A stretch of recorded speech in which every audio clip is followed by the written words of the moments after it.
Järgmiseks on meil siis meie enda Enefit Greeni esindaja Reigo Keebja. Ta on päikeseenergia ja kliendilahenduste valdkonna juht Enefit Greenist ja tema räägib meil Ruhnu hajatootmisüksuse rajamisest ja avaldab selle esimese tegutsemisaastaga kogutud andmeid. Palun. Aitäh sulle, Mihkel. Esmalt on suur rõõm siin täna olla ja teiseks on rõõm näha, et viimase esinejana pean seda ütlema, et inimesi on siiski saali veel alles jäänud. Pikk päev on selja taga, ehk siis on 2 võimalust, kas teid see viimane teema veel tõesti huvitab või te olete eestlaslikult viisakad. Nii ehk naa. Räägin ma täna siis Ruhnu taastuvenergia lahendusest, mis minu meelest väga hästi tegelikult või haakub siin erinevate teemadega, hommikul räägitud tuuleenergia teemadega ja nüüd õhtupoolikul räägitud siis salvestuslahendustega. Kerge selline soojenduspilt, mille juurde tuleme veel hiljem tagasi, kuid millest me siis täna räägime. Kõigepealt räägin siis lühidalt Enefit Greenist, seejärel lühidalt Ruhnu saarest, kus see asub, palju see elanik on, mis on seal elektritarbimisprofiil ning seejärel siis juba veidi pikemalt Ruhnu saare taastuvenergia lahendusest. Ja nagu Mihkel juba mainis, siis mina olen Reigo Keebja ja olen siis Enefit Greenis vastutav päikeseenergia ja kliendilahenduste poolt. Enefit Greeni näol on tegu taastuvenergia tootmisele keskendunud ettevõttega. Meil on veidi üle siis 400 megavatti tootmisüksusi. Valdav osa sellest tootmisüksusest on siis tuuleenergia, tuulepargid ja neid on meil siis nii Eestis kui ka siis Leedus, Lätis ei ole.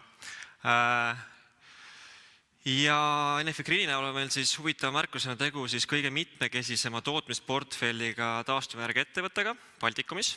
Tulenevalt siis sellest, et me toodame elektrit, nagu mainitud, siis tuuleenergiast. Lisaks sellele on meil üks hüdroelektrijaam Keila-Joal, ehk siis kasutame kütusena nii-öelda siis vett. Lisaks kasutame puiduhaket Paide koostootmisjaamas ja Valka koostootmisjaamas Lätis. Täiendavalt ka Iru elektrijaamas olmejäätmeid, mida me siis põletame Tallinnal elektri ja soojuse tootmiseks. Ja viimasena, kuid mitte vähem olulisena, rajasime eelmisel aastal siis circa 20 päikeseelektrijaama üle Eesti, sealhulgas ka Saaremaale ja Ruhnu, kogu võimsusega 7 megavatti. Mõned sõnad Ruhnust. Kes on Ruhnus käinud? Tõstame käega korra. Mõned käed tõusevad, 3, 4, 5 kätt kuskil. See on juba päris hea tulemus. Need, kes käinud, need teevad isegi, kuid Ruhnu minek logistilises mõttes tänasel päeval on veidi keerulisem minu kogemuse põhjal kui näiteks Saksamaale sõitmine. Et transport Ruhnu sõltub väga palju ilmast. Suvisel perioodil käib siis Ruhnu Pärnust ja Roomassaare sadamast Saaremaalt liinilaev, millega siis sõidab Pärnust Ruhnu kuskil 3 tundi, üks ots. Samal päeval pole võimalik liinilaevaga tagasi tulla.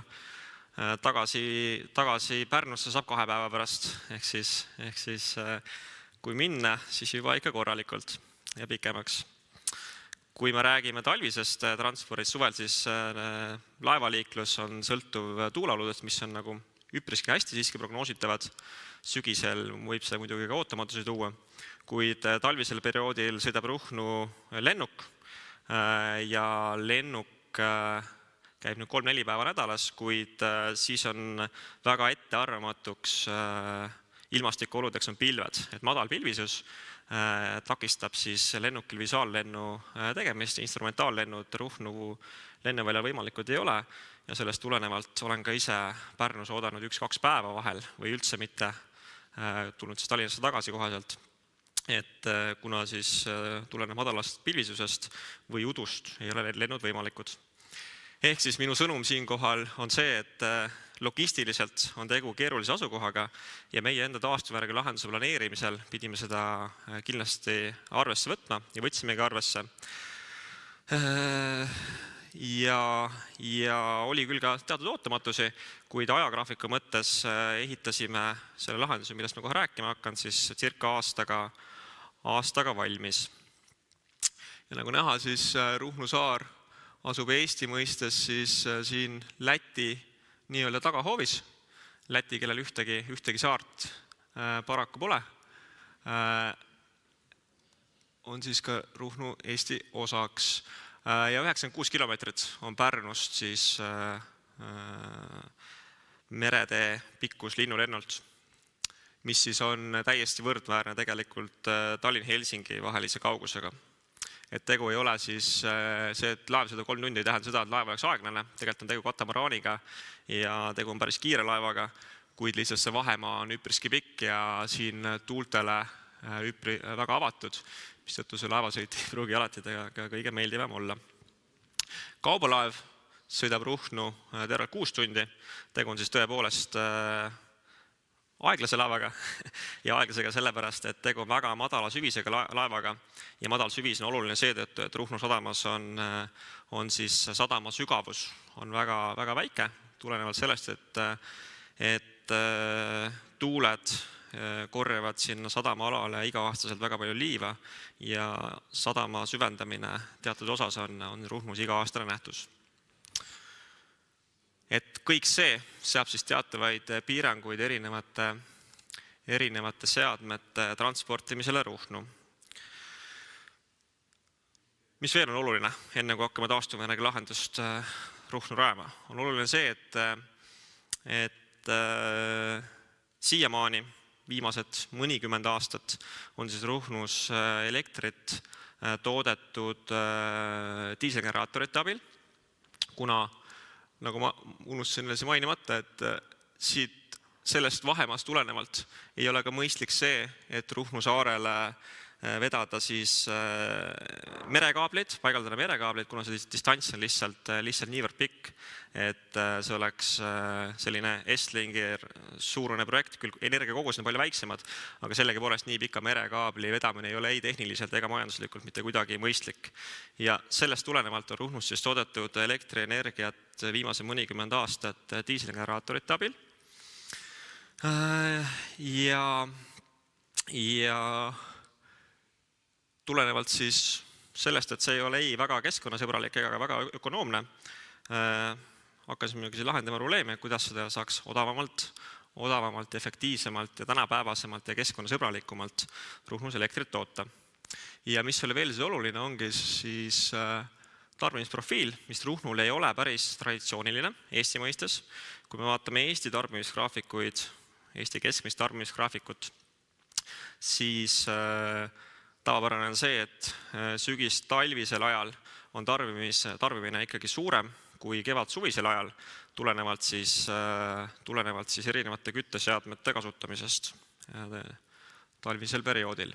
Ruhnus seevastu on tarbimisprofiil aastalõikes üpris ühtlane ja kui päris detailsemaks minna, siis sellised koormustipud leiavad aset sootuks suvel ja seda just sellest tulenevalt, et kui talvel küll seal kasutatakse osaliselt elektrikütet, kuid suvel seevastu tasakaalustab seda väga suur turistide arv ja erinevad sündmused, mis siis Ruhnu saarel toimuvad.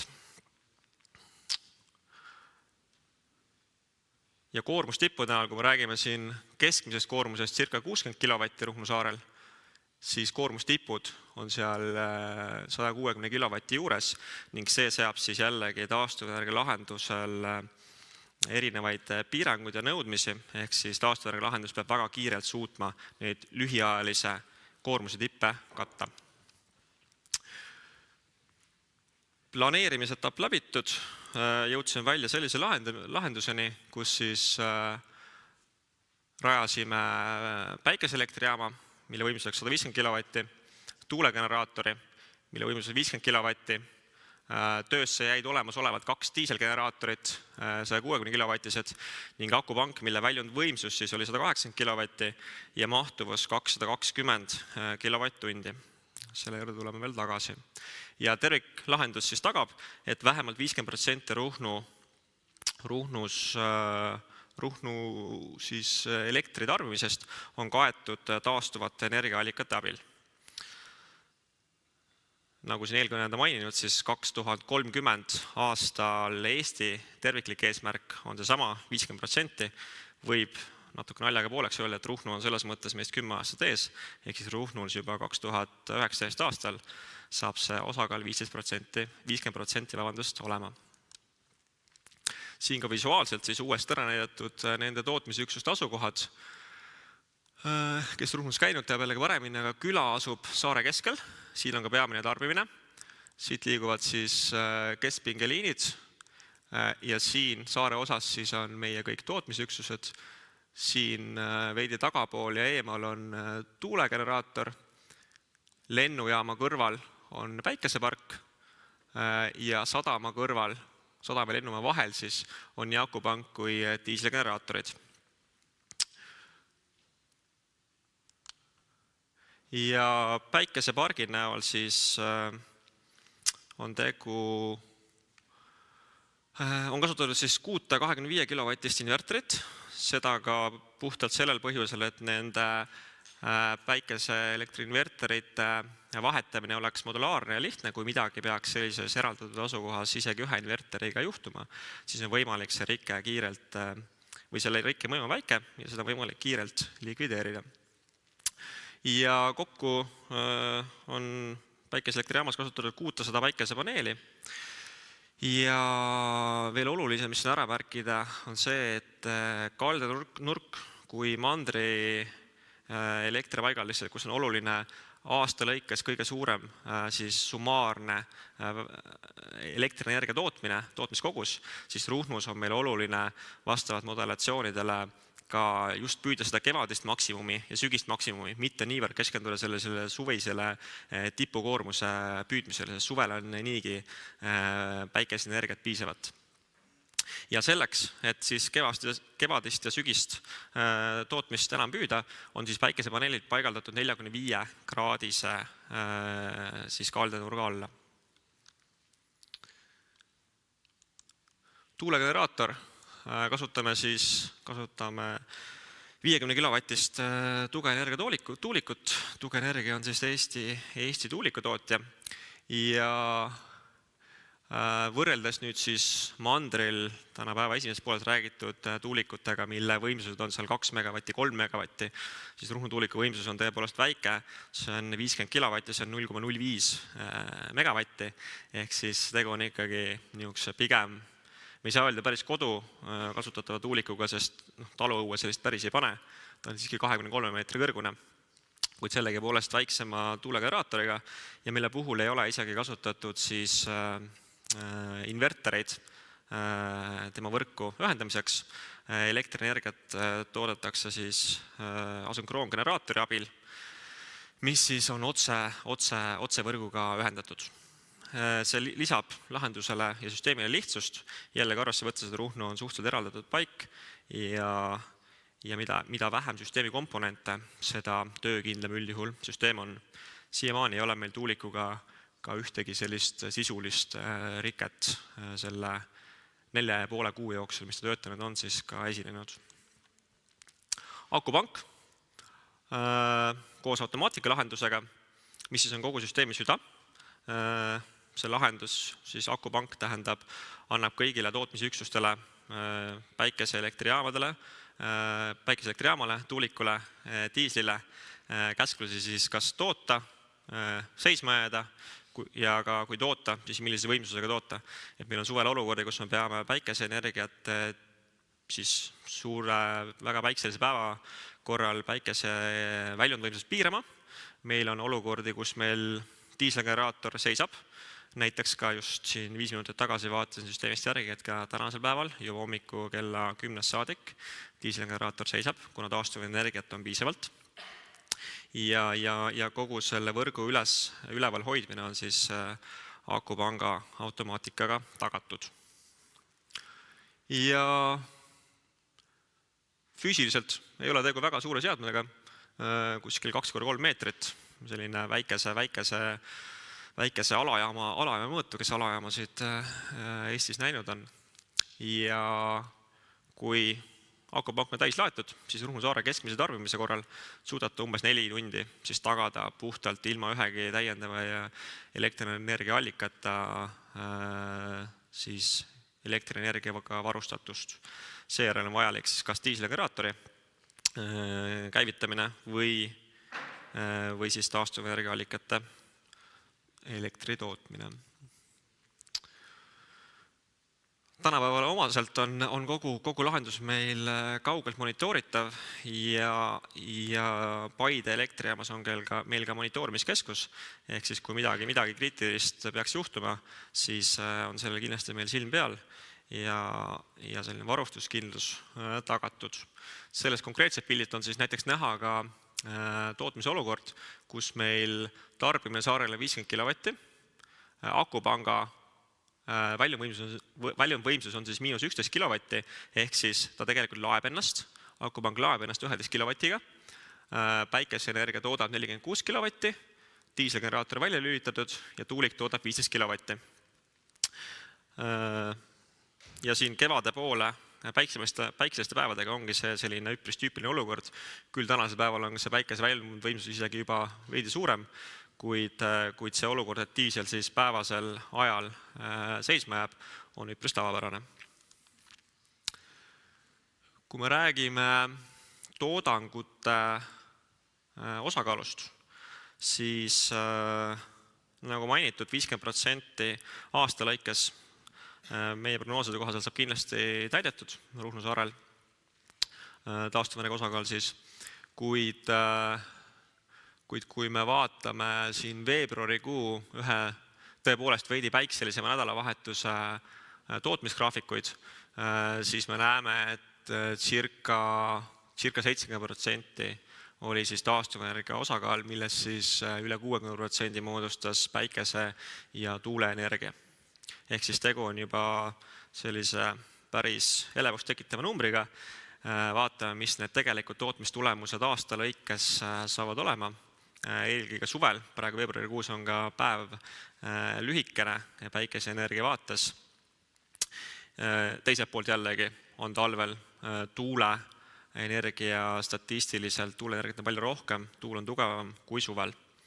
Ja teiselt graafikul vasakult poolt tuleb see erisus ka väga hästi välja, kui päike on siin halliga, et on näha, et siin ikkagi paljudel päevadel, kas pilvistel päevadel või öö ajal kindlasti on siis päikeseenergiast tootmist ei toimu, siis tuuleenergia tootmine on siiski märgatav.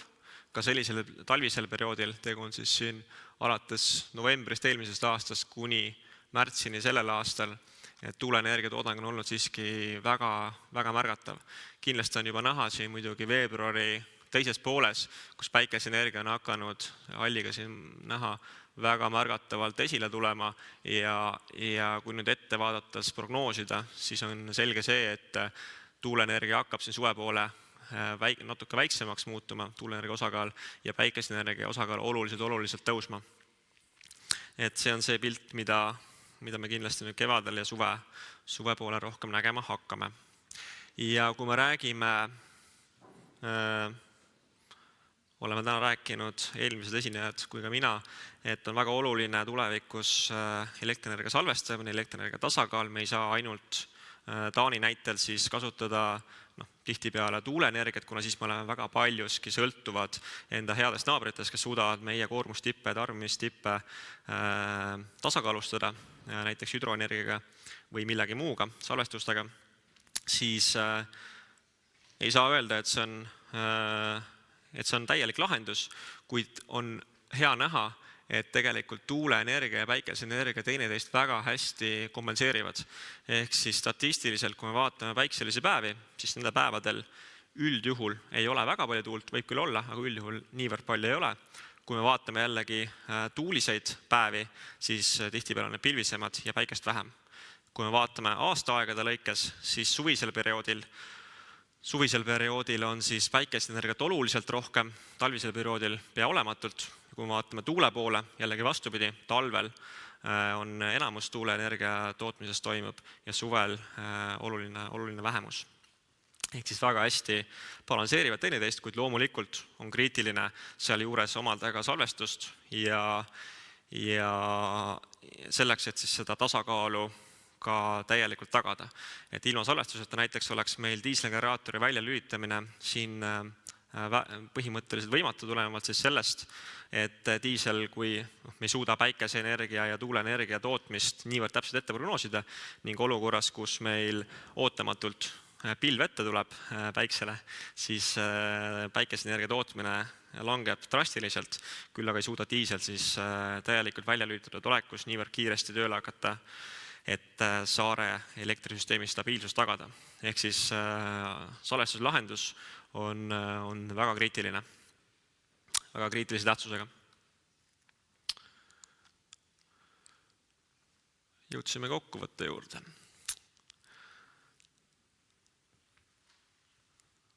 Lahenduse eluiga kindlasti pakub huvi, et palju võiks olla akude eluiga, nagu siin eelnevalt Teralopi poolt räägitud, kui me räägime võib-olla siin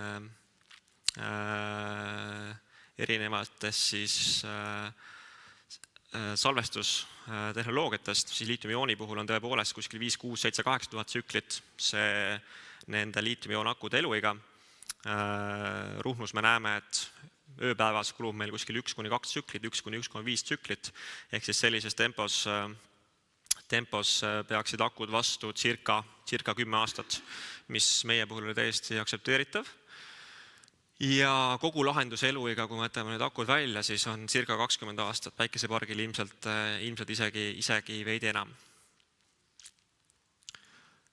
Ja lahenduse rajamine, nagu räägitud, 2018 aastal, eelmisel aastal me selle rajasime, aasta jooksul sai see edukalt valmis. Meil oli kokku seal üle 10 erineva koostööpartneri, alates siis akupanga poole pealt kuni siis päikeseelektrijaama ühenduskaablite kaevamiseni sisuliselt välja. Ja kokku tegime siis kaubalaevaga kas oli 12 eri reisi vist selleks, et kogu vajalik materjal siis Ruhnu ja üleliigne materjal hiljem ka Ruhnust tagasi transportida. Tegu oli ka logistiliselt väga põneva ja suure väljakutsega, mis tagantjärgi vaadates sai edukalt läbitud. Tuleb küll juba tänan ja Enefit Green, aga näitan kiiresti veel ära ka ühe lisaslaidi, mille ette valmistasin, kus siis on näha ühe tootmisolukorra näidis. Punase täpilise joonega on siis akupanga laetustase. Ehk siis akupanka me hetkel oleme siin laadinud circa 20% pealt kuni 90%. Sinisega on näha akupanga väljumvõimsus, kui ta on ülevalpool nulli, siis siin on akupank võimsust välja andnud, kui allpool nulli, siis vastupidi ennast laadinud. Ja diiselgeneraator halliga. Ehk siis on väga hästi näha, et kollasega tuul kogu aeg vaikselt toodab püsivalt. Päike on öösel olnud circa nullis, siis päeval hakanud vaikselt oranžijoonega tootma, siis langenud jälle nulli. Ja seal juures ka diiselgeneraator halli joonega, nii kui diiselgeneraator on alustanud uuesti tootmist, on ka akupanga laetustase veidi hakanud tõusma. Kui diisel tootmise lõpetanud, on hakanud akupanga laetustase vaikselt langema.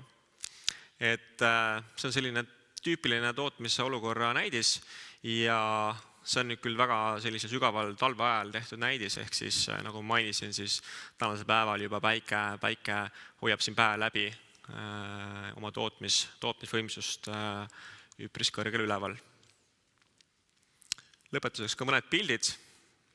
Räägitud siis kaubalaev, mis ei ole küll väga suur, kuid siiski täiesti piisav selleks, et sellist lahendust sinna rajada. Siin all on, üleval vasakul on näha siis tuulik ja all paremal on näha ka see tuulegeneraator ilma korpuseta siis töökojas. Ehk siis korpuse all peitub nii mõndagi. ja siin on veel päikesepaneelist mõned pildid ja viimaseks siis pilt akupangast koos automaatikalahendusega, nagu mainitud, mõõtudelt väike, kuid sees siis täis erinevaid seadmeid, alates siis vasakul kätt tulevatest liitiumi-ioonakudest kuni siis kogu juhtimiskontrollerite, temperatuuri hoidmissüsteemide ehk siis tegelikult õhksoojuspumba ja erinevate filtrite ja trafodeni välja selleks, et tagada siis vajalik elektrienergia kvaliteet. Ja olgu siis öeldud, et Ruhnus elektrienergia kvaliteet ei ole kuidagi erinev mandri elektrienergia kvaliteedist üldises vaates, ehk siis arvutid töötavad, kõik kodumasinad töötavad edukalt, nii mingeid piiranguid selles vaates Ruhnu saarel ei ole. Aga nüüd ma enda monoloogi küll lõpetaksin hetkel ja ootaksin võib-olla küsimusi. Suur tänu Reigole. Ja meil on paar küsimust ilmunud. Siin oli juttu lõpus sellest akupangast ja selle juhtimissüsteemidest automaatsest, et kas on esinenud ka mingeid rikkeid või komplikatsioone selle juhtimissüsteemiga, et IT-värk ikkagi, et päris sisse välja lülitada ei saa vist.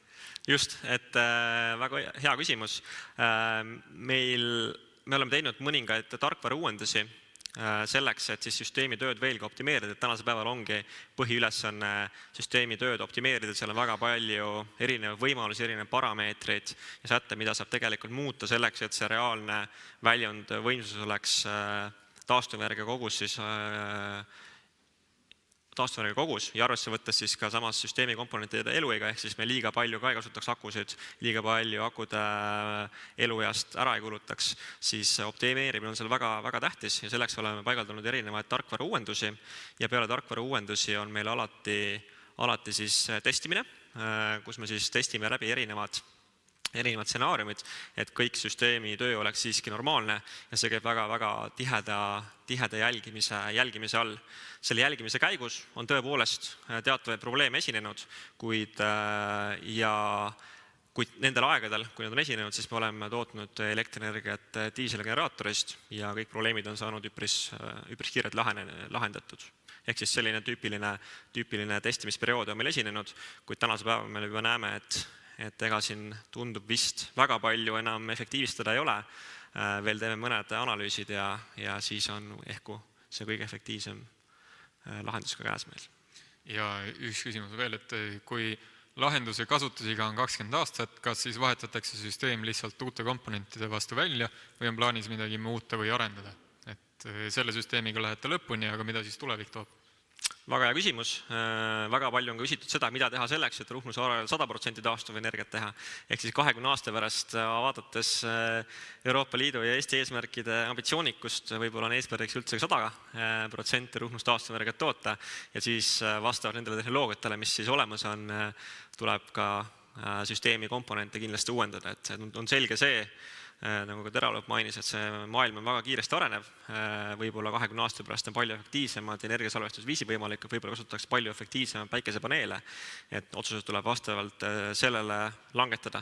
Küll aga on oluline see, et mida ma ka mainisin, et me näeme, et nii täna, homme kui ka 20 aasta pärast eeldatavasti on põhienergiaallikateks Ruhnu saarel päike ja tuul, sellepärast et nende kahe kooslust annab just hea sellise üldise stabiilsuse. Aitäh. Kas kellelgi on veel saalist küsimusi? Any questions from the crowd? Yeah. How much did it cost? Palju maksis? Investeeringu kogusuurus oli circa $500,000 eurot.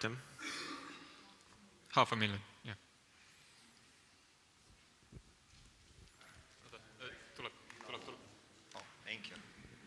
Thank you for your presentation. I have a small technical question. Yeah. So generator has some kind of minimum limit for operating. How it operates when, for example, your load is, for example, 60 kilowatt, your battery is empty, and PV plus wind gives you 50, so your generator has to operate in 10. Yeah, there is different possibilities. These are the actual points which I mentioned which needs optimization, which we have gone through, and there are different solutions. At the moment, it is written in the settings that the battery bank the minimum load of the diesel is actually roughly 45 kilowatts. And the battery bank in any case has to hold that 45 kilowatts.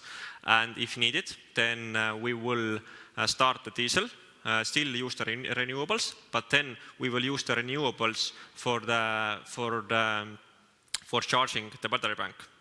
So in this case, which you stated, then we will start the diesel and use the renewables to charge the battery bank and wait until the battery bank is on certain state of charge. And after that, shut down the diesel and continue to discharge really slowly as the actual needage from the battery bank is only 10 kilowatts. That's why maybe your state of charge was always Yep. like that. It was really slowly going up and down all the time. Yeah, exactly. Although during the daytime, at the moment where there is enough sun, then the state of charge constantly remains on 99% or something like that, as it just limits a little bit the PV power, PV output power, and just holds the frequency and production. Okay, thank you very much. Thank you.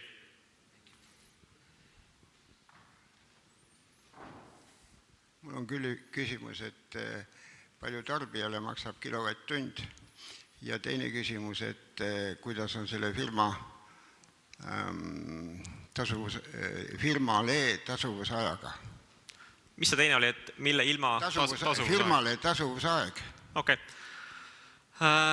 Küsimus on alati selles, mille vastu me süsteeme tasuvusaja mõttes võrdleme. Kui me küsime, tulles esimese küsimuse juurde, siis Ruhnu saare elanikul maksab kilovatt-tund sama palju kui meil mandripeal inimestele.